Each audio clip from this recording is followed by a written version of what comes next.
உலகை எழுப்பும் ஞாயிறு அங்கே குடியிருப்பான். அவன் ஆனை முகத்தனின் அடியவர் மனத்தில் ஒளியாய் வந்து கொலுவிருப்பான்.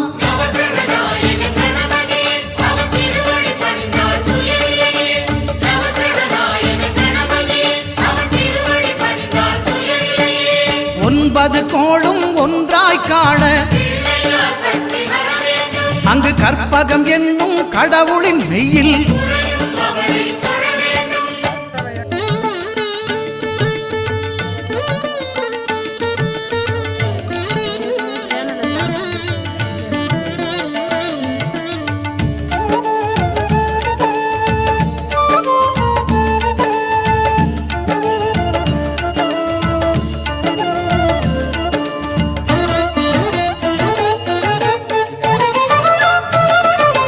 திங்கள் பகவான் திருமுகம் காண